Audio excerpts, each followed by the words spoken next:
Hi, and welcome to Ones and Tooze, FP's economics podcast. Every week we take a couple data points, use them to try to explain the world. I'm Cameron Abadi, FP's deputy editor with you in Berlin, Germany. Joining me, as always, is FP's economics columnist and Columbia University professor, Adam Tooze, this week with us in Rotterdam, Netherlands. Hi, Adam. Hi, Cam. So, in the second half of the show, we're going to be talking about the economics of sharks, or the movie Jaws, but also sharks more generally. So stick around for that. But first, another data point, and the number there is 30.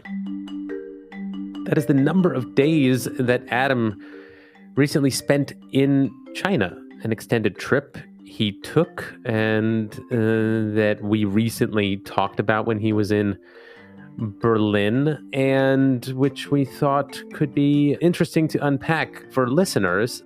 Adam, first off, just to start off with, could you describe where exactly you went in those 30 days? That you went beyond the kind of normal hotspots that visitors tend to go to, right? Yeah, to a degree. I mean, I went to do the Summer Davos thing, which we recorded from last year, I think.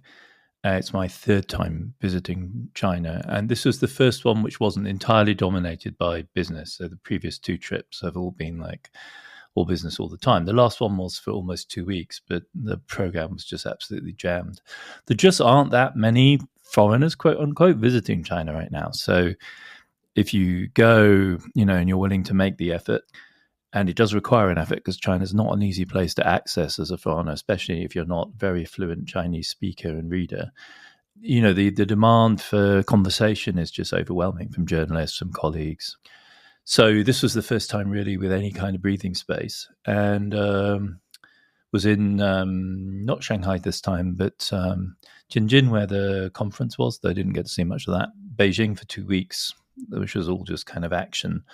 And then I went with the Chinese Agricultural University to Yunnan province, so down in the south, where you really get this feeling of China as a Southeast Asian country. Like we tend to think of it, I think, mainly as a sort of East Asian power, Japan, South, Korea, but it borders. So Yunnan is on the border with Myanmar, Laos, Vietnam off to the east, and it's tropical. I went up into then the higher areas. Actually, was in the Tibetan Autonomous Region of Sichuan. Saw Chengdu, another mega city, officially rated at like 20 million inhabitants. Though that I think takes in a large part of the more rural areas around Chengdu.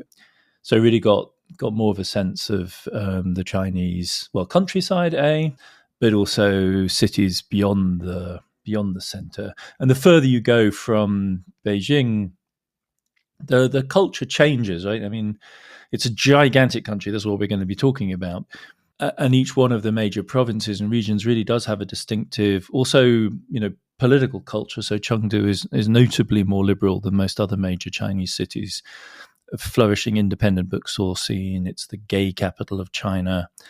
Just a really very different vibe from Beijing, which is it's a tough town. Like I find Beijing's fascinating, lots of amazing conversations. I don't find it an easy city to like, but Chengdu had a really different vibe. And then some smaller towns in the countryside. So yeah, it was a really fascinating trip. All the more so because I'm immersed in learning Chinese. So I'm not by any means fluent, but on the other hand, also not entirely illiterate. So I'm beginning to be able to figure things out. And it is, not speaking Chinese is not just, I don't need to tell anyone who's been in a Chinatown. It's not just that you don't speak the language. You are illiterate. You can't even begin to figure out anything that's going on in the symbol world around you. So making that initial step towards being able to read was a huge step compared to my previous visits. Yeah, I think listeners of the podcast may have heard you speak some words of Chinese before in other episodes. So clearly, keen on doing that. Yeah. You've been making progress. No, that's how one learns. One has to use it. And yeah, clearly there is a lot of writing about China in the West and the US, and you contributed to this writing. But I think your recent writing about China after being there was distinct as the product of being there in the way you were just describing.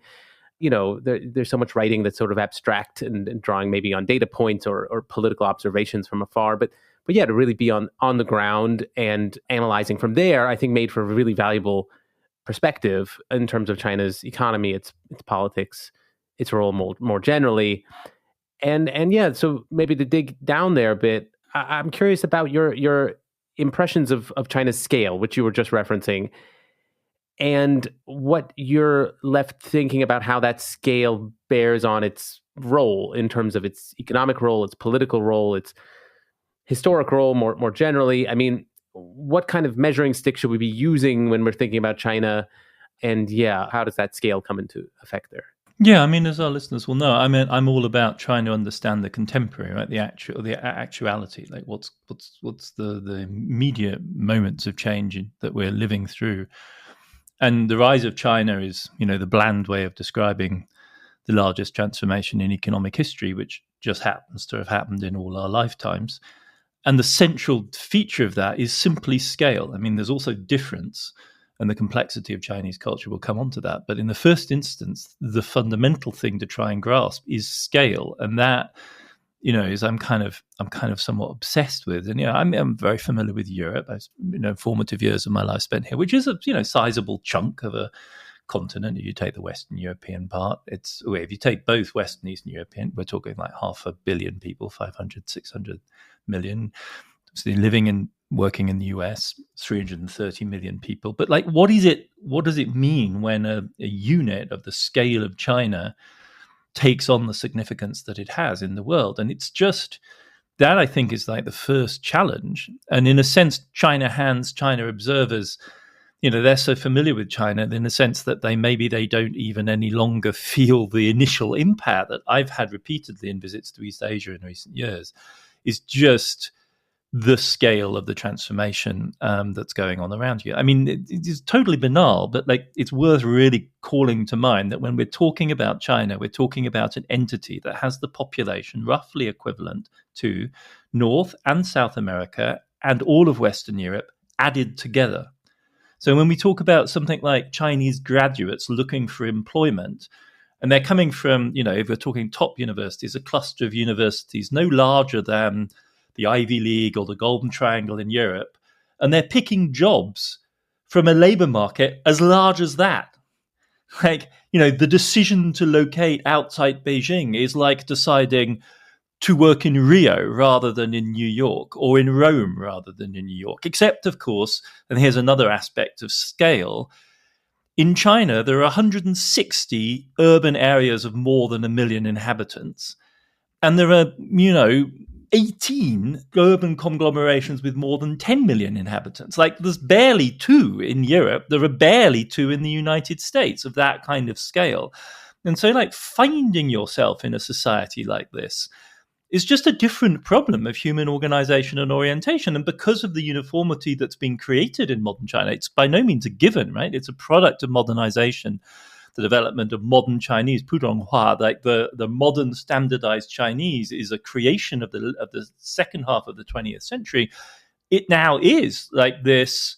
Of course, it's regionally differentiated. We were just saying, like the cities are all separate from each other, provinces are all very distinct. But nevertheless, it's this giant unity of a scale that's quite staggering. Not everyone in China does speak Mandarin. Standard Mandarin is their first language, but it's over 1 billion people, right, that do.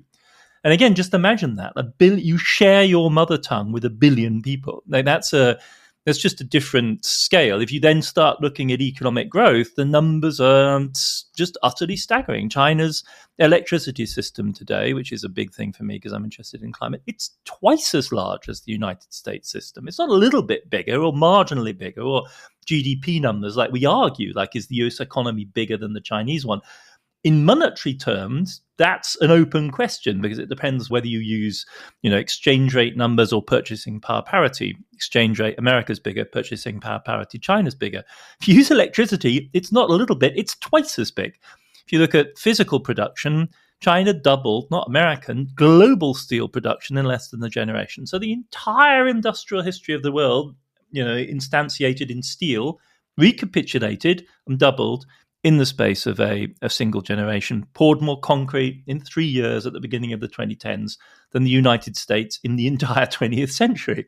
Like, it's just these, like, how do we grasp these kind of scales? That's, I think, one of the fundamental challenges that anyone has who's not used to this kind of scale of society until you get there and begin to try and wrap your head around it. I'm curious how that translates to China as a cultural ecosystem. I mean, being there, this vast society you're describing, what does it mean to navigate China culturally? I mean, is this a cultural ecosystem that is entirely its own with its own weight of gravity, or how is it oriented with respect to the West in that sense? Well, I mean, at this point, no cultural system, I think, and no large, no substantial one worldwide with any kind of degree of technological sophistication is self-enclosed. Like, everyone is borrowing from everyone else. That's a given. And it's also clear that, as the Chinese would put it in terms of their narrative, the century and a half, or say 2 centuries of what they call the 2 centuries of humiliation from the late 18th century through to the founding of the People's Republic and then the rise of China in the late 20th century, were ones in which that flow was by no means symmetrical. It didn't go back and forth. And it certainly wasn't the pattern that predominated in earlier history, which is that China, along with India, were the 2 great cultural, civilizational, economic centers of humanity, and their influence radiated to the West, not the other way around. So at some level, your question's like, it's not entirely, I mean, it's clearly true that modern China is very much shaped by Western modes of modernity. There's no doubt about that at all. And historically speaking, that's happened through a variety of different channels. A huge amount has now been direct in the last 50 years or so. Huge slices of the Chinese upper class have exposure to English and speak English. Many, of course, as we know only too well, are like educated in the West. Going back to the early 20th century, Japan was one of the great conduits through which China imported, huge elements of Western civilization, but also uncivilization, like the cult of modern militarism, was alien to China until the early 20th century, and then becomes the dominating factor in the warlord period. Japan itself, over the longer span, of course, hugely influenced by China. So there's a kind of circulation of influence. But on the broader scale of things, and let's just kind of do big picture stuff, I asked ChatGPT, how many people have lived since 1000 BC in the Chinese, in what we would today describe as the Chinese language and cultural sphere. So how many people have there ever been in that space? 1000 BC I picked because that's the earliest date that we have for absolutely certain records of written Chinese, right? So that's the first dating, and that the script that we find there in those records is already highly sophisticated. So it's clear that there have been thousands of years of scriptural evolution of written culture in the broader sinosphere before that. But just starting in 1000 BC, ChatGPT suggested that there might have been 10 to 12 billion people who've ever lived over those 3,000 years within this space, right? That is the single largest group of organized humanity of any group on the planet. And no doubt, and of course, that generates just a culture of mind-boggling sophistication and depth, like utterly all-consuming, staggering in its sophistication and its reference and its nuance and the layer upon layer. We have a written record of history writing in China, just as in Greece or in Rome, going back to roughly the same period, 300 or 400 BC, right? The modern Chinese notion of history, li shi, has its linguistic origins there, though they meant something quite different by it then. There were court historians who were already transcribing history at that early stage, Guan, who were the record keepers. So yes, this is a incredibly deep culture, which is to a very, very heavy extent essentially self-referential, and becoming more so in the new era. Xi Jinping has brought this back really hard, and I think it's a kind of grand misconception on the Western side, to just bring things really up to date, to imagine that the Chinese internet is as self-enclosed and as preoccupied with itself as it is, largely because of the Great Firewall. In other words, the censorship that the regime has erected. That helps, no doubt, to enclose the Chinese internet sphere, but it's a bit like a kind of watershed. It like tips the water into flowing the direction it was going to flow anyway, which is into the just great gravitational pull of a huge civilization of 1.4 billion people today alive, almost all of them online, deploying all of the humor, sophistication, double meanings, puns, jokes, commentary, polemics that you would expect from a culture like this. And it's totally obsessing. Like, why would you, even if you could be bothered to run the minor legal risk of booting up a VPN, why would you, given that that's going on your doorstep in your mother tongue? So yeah, it's formidably, self-enclosed implies that openness is somehow the default and enclosure implies a loss. It's just maybe self-obsessed or just wrapped in itself. Self-referential is almost certainly the most neutral way of putting this. It's at least as self-referential as American culture is. How much time does American culture spend really preoccupied with anything going on outside? And that, it's deeply sophisticated and wrapped up in itself. That's interesting. It gets me thinking about how the scale you're describing stands in some relationship maybe to, an inverse relationship maybe to some missionary impulse. Like this idea of some evangelical impulse to spread one's culture or views may be a product of precisely being small, a small community that feels compelled to spread, in some sense, the religion in the sense of, evangelicalism proper. But and it's also true that, China, of course, has a gigantic diaspora all over the world. But as a fraction of the Chinese population, the diasporic fraction is tiny. This isn't, say, the Jewish diaspora, where there are clearly more Jewish people outside Israel than there are in Israel.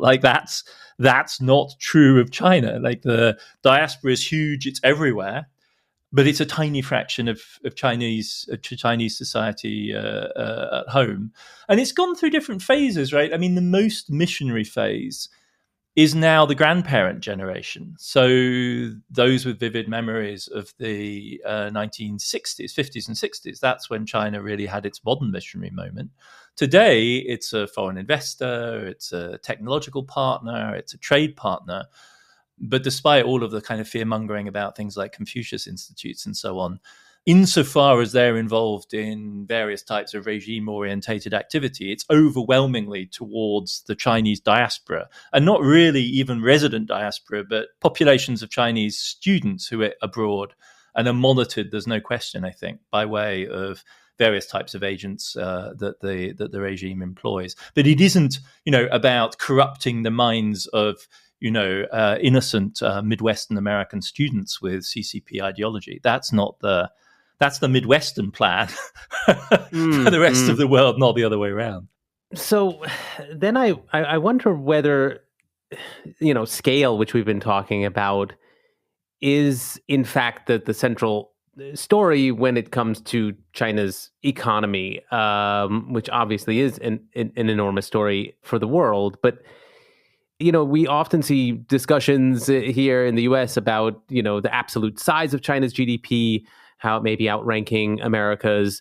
That's maybe the flip side to a discussion about China's GDP per capita and whether that it's a middle income country at this point even yet.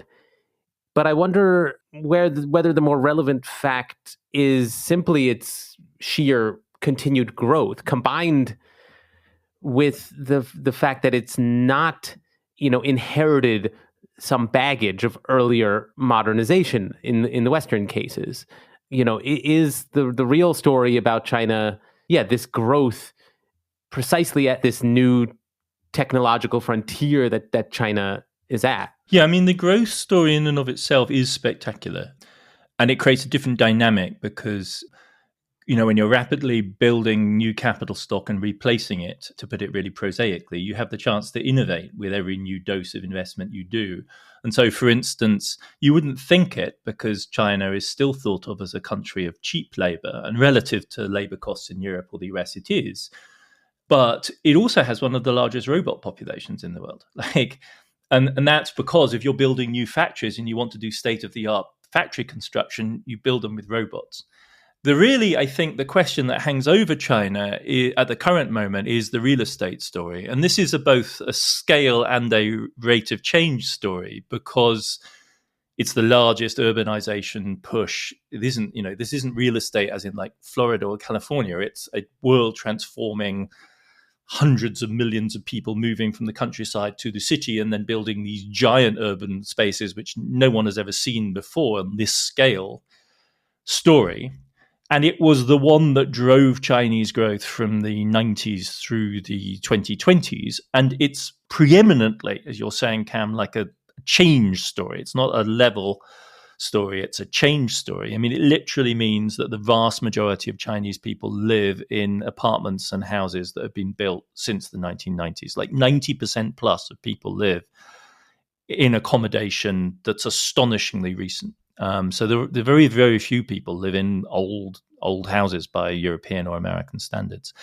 But the big question in the current moment is that over? So there's a third question. There's the level and scale question. There is the pace of change, and there is the gear shift question. And the gear shift question is what obsesses everyone right now, because it's clear that old model that took China to its current level is over. The real estate boom was deliberately stopped by the regime. This is the fourth element. You might say, how far is this intentional? And with regard to real estate, it's absolutely intentional. They stopped the biggest, most dramatic growth engine in world economic history deliberately in its tracks in between 2020 and 2021. And initiated a gear shift. I think they underestimated the scale of the problems that would cause, but that is the transition that's underway. On the one hand, it's like devastating in the way it's rearranged the global environment and people's lives. It's also been hugely innovative in various ways. And that helps us to explain why, for instance, the Chinese electric vehicle EV, boom has just been as dramatic as it's been, because they don't hesitate at the idea of a cell phone company suddenly deciding that actually it's going to be in the business of building EVs. Why not? Like, you're in the process of rapid change. The notions of car companies needing to be 100 years old in Europe and the United States would strike people in China as bizarre. There's not a whole lot of stuff which is 100 years old. Yeah, I mean, in theory, those are two separable dynamics, like growth per se and the background against which it's occurring. But I want to ask about one of your impressions that you had upon your trip, and you were speaking on another podcast about China and its economy, and you used a metaphor about China as a master key to understanding modernity. And I thought that's an intriguing metaphor, but in the ways that you're describing, I think that's intuitive also about its growth and the possibilities that come with that growth. But just to unpack that metaphor a bit more, I mean, what is the lock in this metaphor? I mean, if China is the key, what is the problem that this key picks? I mean, what is the problem in need of opening that China offers some key to? So I think this was the Sinica podcast with Kaiser Kuo, and which we recorded in Shashi in Yunnan. And I was there kind of railing against the idea of just treating China as a case of modernity, right? An instance, an example, part of a broader data set of which it's just one data point. And that seems to me fundamentally wrong-headed. It's ahistorical, and it doesn't understand this issue of scale. And so what I was offering instead was this idea that actually, if you want to study modernity, you don't subordinate China to an overarching concept, but in fact, you treat China as, the epitome, the paradigm, the master key. And like picking up this concept of master key, this is like a bad habit of China policy wonk discourse that it's easy to pick up on, and I quite enjoy, because it's not my key term. Like the master key concept is part of Xi Jinping thought. So it was like a deliberate play on for Sinica's audience on this idea. So there's been a series of Chinese ideological since the end of the Cultural Revolution and the advent of the era of reform and opening up that we spoke about a couple of episodes ago when we would do that episode about sustainable development, right? And the Dengism is development is the hard truth. So Fajan is the is the Chinese concept of development. And his phrase was that development is the hard truth, which I think is an answer both. He coined this in the early 90s on his famous Southern tour after Tiananmen, but also, of course, reflecting on the party's tumultuous late Maoist phase, the Cultural Revolution. As what he's saying is like, bang heads together, the focus here is on development. And then in the late 90s, early 2000s, the concept was development is the top priority for governing and rejuvenating the country. And then from 2017 onwards, Xi Jinping and other officials, Wang Yi, the foreign minister, have repeatedly uttered this phrase: development holds the master key to solving all problems. And that's the the knowing reference that I was making, to say not only do we need to rethink the way we position China within Western thinking about modernization. In other words, we see it as the central process, not an instance of a broader process. But furthermore, we might even need to appropriate Chinese vocabulary to understand this. Right? That was the point. What the Chinese mean by this, when they say development is the master key, is, I think, a kind of broader notion of modernization. And they pitch that against human rights discourse, to put it bluntly, right? The basic pitch is to say, can we please stop talking about all of this stuff that you in the West want to insist is the priority of historical development? Can we instead focus on the stuff which you tend to massively underestimate in its significance, which are things like electrification, infrastructure building, the basics of material existence. So on the one hand, it's a philosophy of history claim. Development is really, it's a kind of reassertion of a kind of Marxism. The second is a polemic against Western prioritization of human rights in a more liberal sense. And then the third element, I would insist, is still important, is an argument inside the CCP, and is still a reflection on the escape from the Cultural Revolution, which marked so many of the current generation of those in power, including Xi Jinping himself and his family. And so the point there is, whatever else communism may be about, first and foremost, it's about development. And that's the thing, that this is where we need to prove ourselves. This is where we're going to win. And that's not just an argument with UN and Western human rights advocates. It's an argument against, I don't know, potentially sort of a Bo Xilai neo-Maoist revival of various types of more enthusiastic, shall we say, more missionary visions of revolutionary politics. And it's an insistence on nuts and bolts basics. I think that's really what's going on. So the answer to your question is threefold. It's both the general question of progress, it's a specific polemical answer to Western pressure on the human rights front, and it's a internal, what is the CCP about, so as it enters its second century, which they're obsessed with, right? This movement which has now entered its second century. It's this is really what the CCP is about in terms of China's history.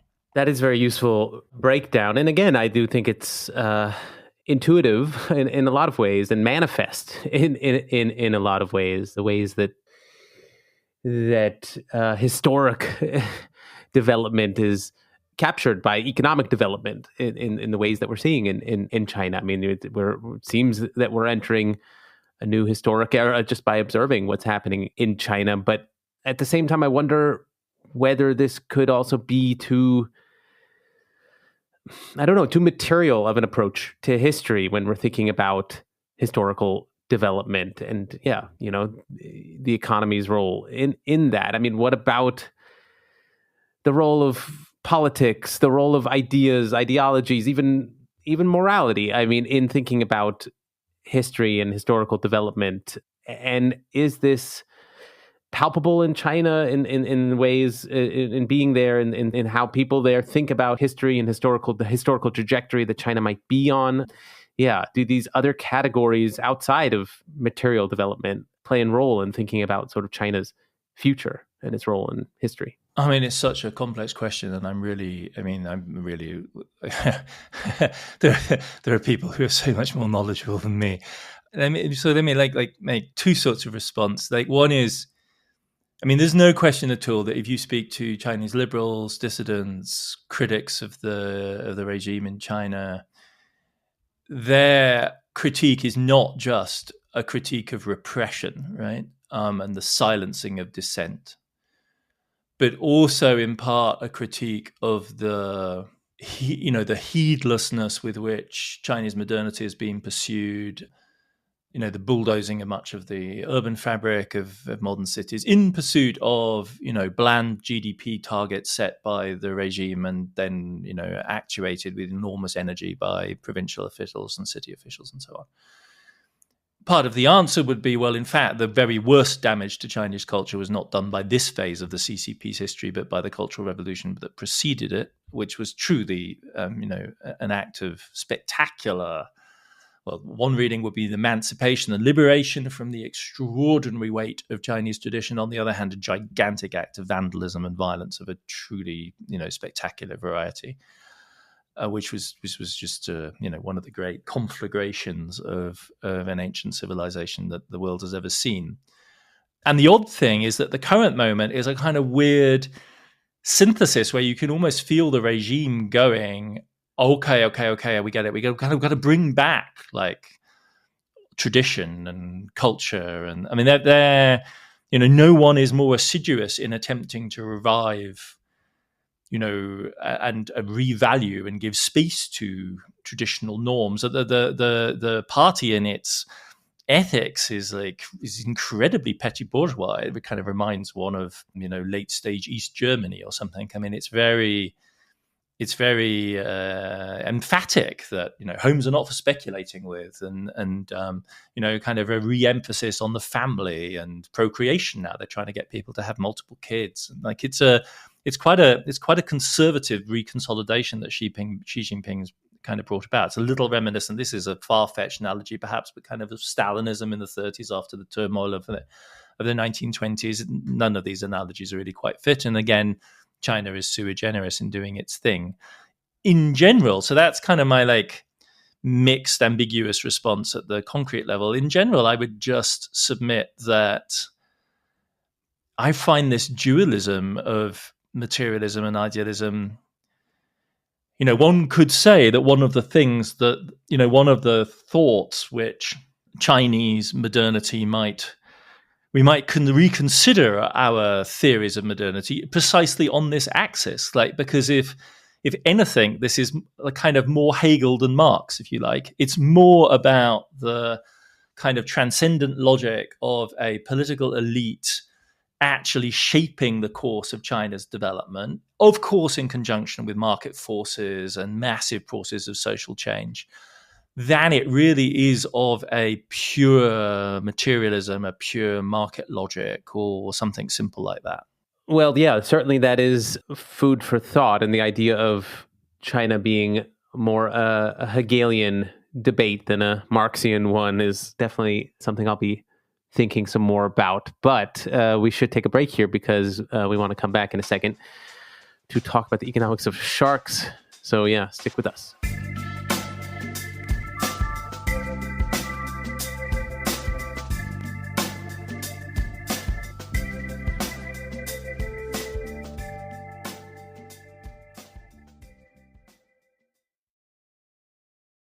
Hi, welcome back. The next data point is 50, as in 50 years. It is the 50th anniversary of the movie Jaws, one of the most classic Hollywood movies ever.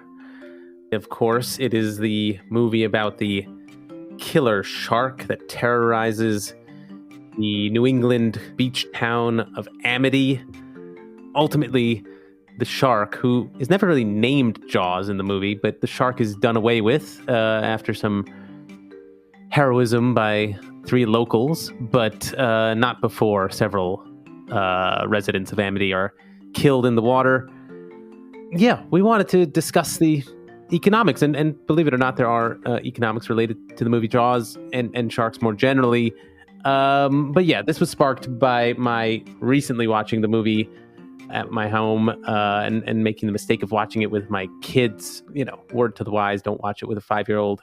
there was nightmares involved for days afterwards. But it is a good movie. Adam, I know that you have not yet ever seen the movie. Is that right? Yeah, not my thing. I'm not somebody that likes. I don't like scary movies. I don't like being gratuitously afraid. Mm-hmm. Fair enough. Fair enough. You have that in common with my daughter Iris. It turns out. So, but yeah, still with some research, it turns out there's plenty to say about the movie, even without having seen it. And as I suggested, the plot of Jaws actually directly bears on economic calculations. So there's the town of Amity. And then the mayor of that town refuses to close the beach upon these initial reports of a killer shark. And he refuses to do so because the town depends on tourist income. And he doesn't want to scare away the tourists. So he demands that the beaches stay open. And it's actually popular with the town as well, who knows that they also depend on the income. Obviously, a poor calculation, multiple deaths follow, etc. But I mean, just to address that decision, maybe first of all, from if we were to take a rational choice perspective, the kind of classical economic perspective, the movie clearly suggests the mayor was wrong. But from an economic perspective, at least from this rational choice perspective, would that be considered the right choice by the mayor, regardless of the outcome that happened? Yeah, I mean, as one commentator pointed out, like the whole thing depends on that original failure, right? Because if the mayor had done the sensible thing, then the policeman would have spotted a shark. They impose stringent beachside regulations, and somebody in due course hunts it or kills it, and that's it. There's no event. There's no drama. The most famous discussion of this, and this is the only reason I know about this really, is the former British Prime Minister Boris Johnson. I don't know whether you remember this incident, but there was this big debate at the beginning of COVID. He happened to be Prime Minister, and he was the Brexiteer on the right wing of the Tory party. And so he was the Brexit Prime Minister and happened to be in office when COVID struck. And he, at least allegedly, was an advocate of herd immunity, the strategy of just allowing COVID to let rip within the population, in part because doing anything else would be ruinous for the economy. And journalists dug up the fact that in 2006, Boris Johnson, in his previous incarnation as a supremely facetious journalist, had actually given a speech somewhere where he declared the mayor of Amity to be the real hero of Jaws. And so at that point, the Brits decided that they were in the clutches of, they were really living out this nightmare. And the equivalent of hundreds of thousands of people would end up being sacrificed to Boris Johnson's miscalculations. Wow. Okay. No, that escaped me. The idea of the mayor as the heroic figure, but I mean, he truly is one of the more facetious people on the planet. So, he was making it as a debating point, but it captured a kind of flippant refusal to really reckon with the seriousness of health and safety.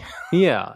I mean, again, on some principled terms, you could imagine someone saying, well, people should decide for themselves if they go in the water. And it would be a mistake to kind of, for the state to step in to patriarchally decide on whether people swim or not.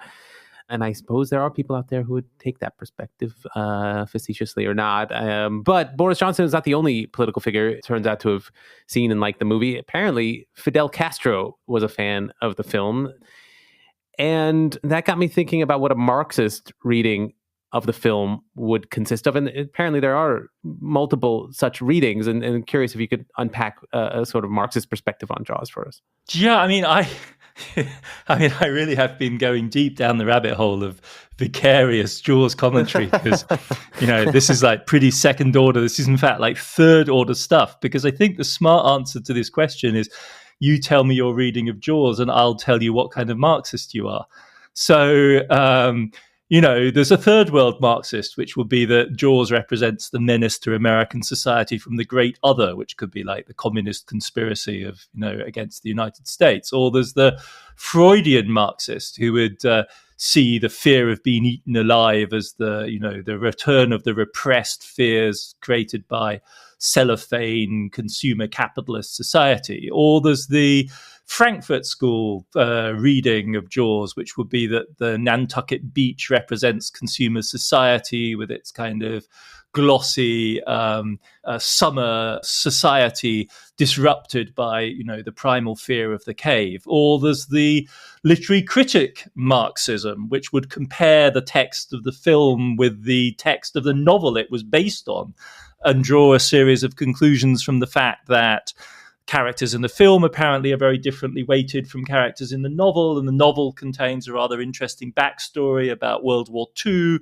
and this is all transmogrified in Spielberg's 1917 rendition into a kind of drama, of a little kind of Pretty Woman drama of different layers of American capitalism struggling with each other, including, I gather, the heroic captain of is it the Orca, in which they go chasing the shark and he then ends up being killed by it, whereas the profiteers on the beach carry on. And this, I'm not done, like it goes on. There's the cultural studies Marxism, which would point out that, and this I thought was very interesting, is that the film kills the new Hollywood. So Spielberg's blockbuster kills the far more critical French-style auteur-based Hollywood of the late 60s and early 70s, which was a much more critical kind of Vietnam era Hollywood, and instead replaces it with this giant blockbuster Hollywood, which will, pave the way for Lucas and Star Wars and that entire scene. And then there's like Fred Jameson, the meta-Marxist himself, who'll tell you that the very fact that we can't decide between like half a dozen different Marxist readings of Jaws signifies the extraordinary complexity of our current moment and the need for a symbolic vehicle, which is not, I don't know, the revolutionary agent of the working class, but this giant unleashed animal. That is actually the most significant thing about this moment. So, I mean, it's clearly maybe I really should see this film, but you've already done all the reading on it. Yeah, I've got a lot of interpretations already lined up. I should have my bingo card of like lefty readings ready to go. Yeah, no, but I think the premise that this all departs from is that the shark is the symbol, just sort of waiting to be filled with some meaning, and then plus you have the kind of this tripartite team that sets out to kill the shark, which, not that I reflected on this in the moment of watching it, but yeah, they are a sort of class divided team with the working class captain of the boat, and then the kind of, there is literally an upper class scientist who descends from some well-off background, and then there's the final one who actually kills the shark is the bourgeois middle-class policeman. And apparently the actors all hated each other. I mean, I really am not one for Hollywood gossip, but apparently in the filming they could barely stop squabbling, and some of them were getting seasick and others weren't getting seasick. Maybe there was some method acting there in their Marxist class warfare on the set in some sense. Who knows? But yeah, there are definitely invites, various interpretations of the kinds you just described. But yeah, I guess if we were to step outside of this interpretive quest, I mean, it's also said that Jaws invented in just very direct empirical ways what we now refer to as the summer blockbuster movie. And I'm curious what exactly that means. I mean, what was there before there was a summer blockbuster, and what does that term then even mean in proper context? Well, starting with the summer bit, apparently the summer previously was a kind of fallow period for Hollywood. They would release, B-reel bad films in that period, assuming that the prime time for big movie releases was, cooler winter months where people would go to the movies. And instead, this film was released on 20th of June, 1975, to have the, exact anniversary, specifically with a view to attracting a teenaged audience from the start.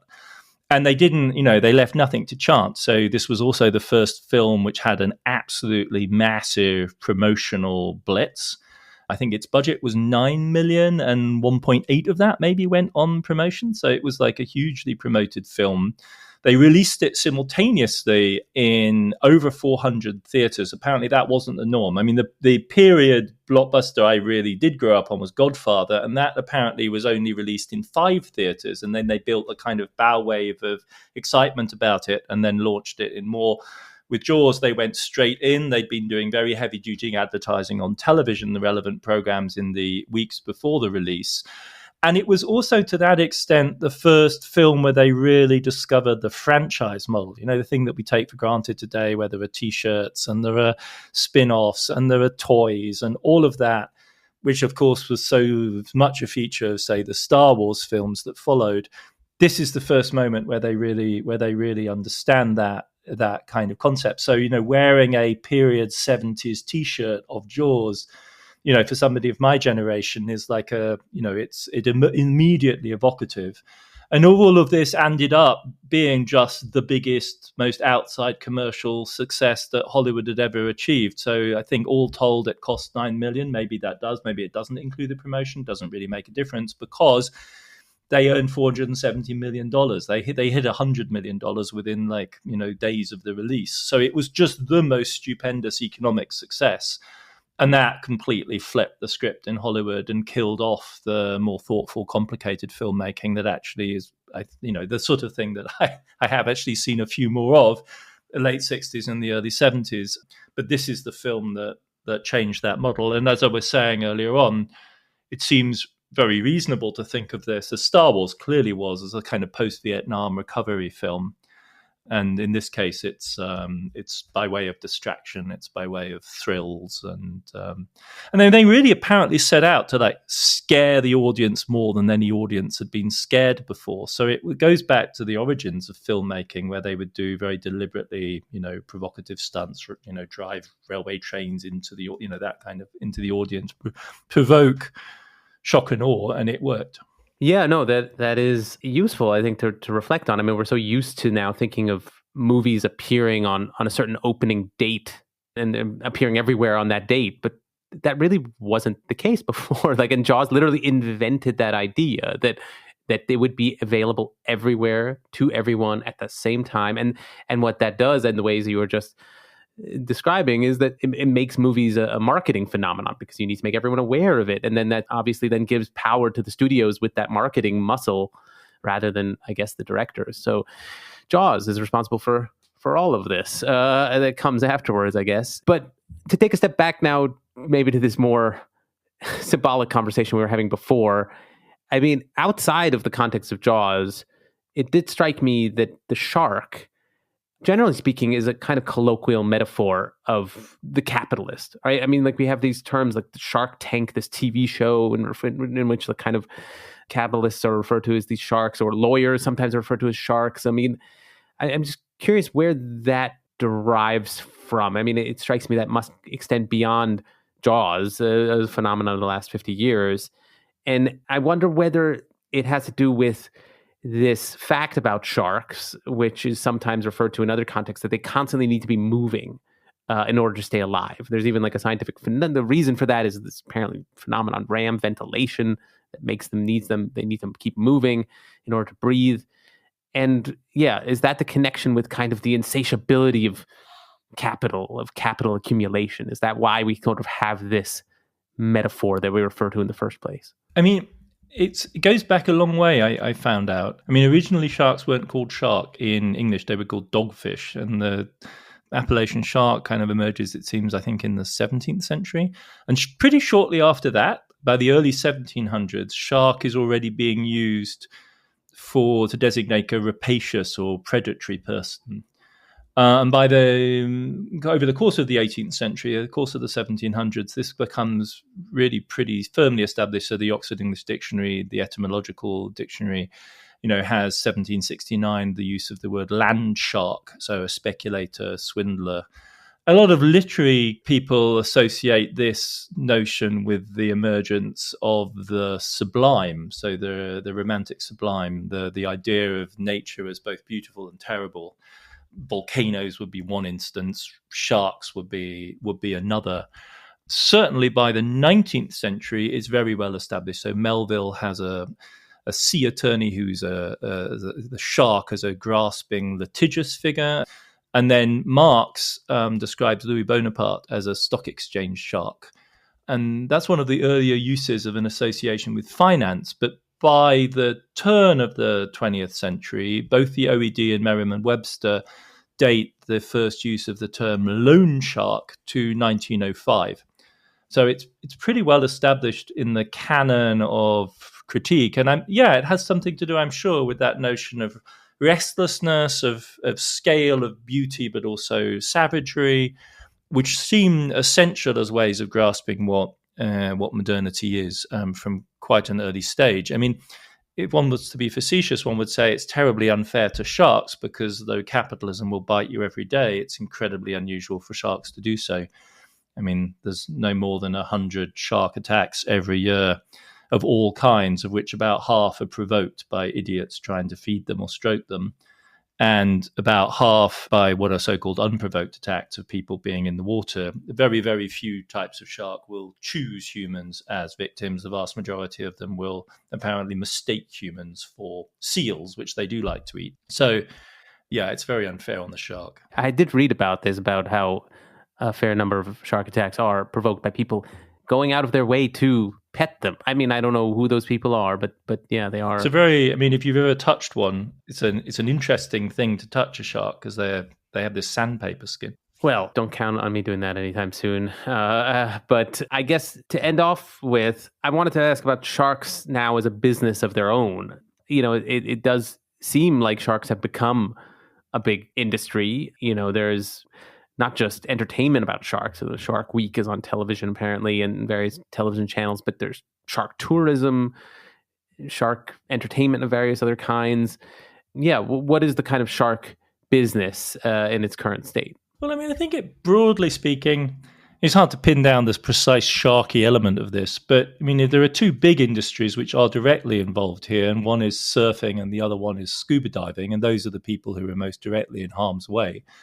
Those are the people I've known who've had close encounters with sharks. In the Bahamas, it's very common to run into sharks. Very, very, very rare to be bitten by them or in any other way molested. But, you know, it's an awesome thing to suddenly find yourself swimming next to one of these creatures. And those are big industries. So scuba diving and surfing between them are, you know, over $10 billion markets every year. And those generate both a kind of spectator market, which I think is estimated to be, you know, sub 1 billion, but nevertheless significant. And then a certain amount of safety devices, none of which apparently seem to work terribly well. There was an awful lot of like Australian websites, because shark encounters are an obsession in Australia, because the Australians are very, very powerfully bonded with the idea of the beach and surfing. They're much more common shark encounters, actually, and aggressive ones in Americans tend to get bitten most, and people in Florida get bitten most of all. But it's quite puzzling why this is an industry, given just how rare it is for anything bad to happen. But I mean, the industry's pitch is you really don't want to get eaten by a shark. So, like, of all the ways to go, this is like one of the least attractive. And so, hey, buy our device. And there's a bunch of like electronic devices which apparently mess with they're supposed to mess with the internal wiring of the sharks, who are highly sensitive to various types of electromagnetic signaling, I guess it is. They catch vibrations in the water, in nerves in their bodies. And so if you send off enough of the wrong signals, it's upsetting to them. But it's a weird thing, right? It's really it's an extraordinary instance of a hugely exaggerated risk generating a demand for absolute security, with the organizing idea presumably bringing us all the way back to Jaws, which is that being eaten alive is a nightmare. Yeah, I mean, this brings us back to the Marxist reading, I guess, because, you know, yeah, what is more capitalist? I mean, this is in a meta sense. What is more capitalist than creating this demand that then will be, you know, catered to with new consumerism? You know, this fear itself is something that, you know, Jaws helped produce. And now we have all these kinds of industries that have grown around it. But yeah, I think we've done justice to the economics of sharks and Jaws. Maybe one of these days I'll convince you to watch the movie. But in the meantime, I guess we'll stop this episode and be back as always next week. Ones and Tooze is written and edited by Adam and me and produced by Claudia Tatey. The show is made possible through the support of Foreign Policy readers and Ones and Tooze listeners. As always, we love getting listener feedback. You can leave voice messages on the Ones and Tooze homepage on foreignpolicy.com or email us. That's podcast@foreignpolicy.com. Or you can tweet us. That's @onesandtwospod. I'm Cameron Abadi. Thank you very much for listening, and we'll be back in your feed next week.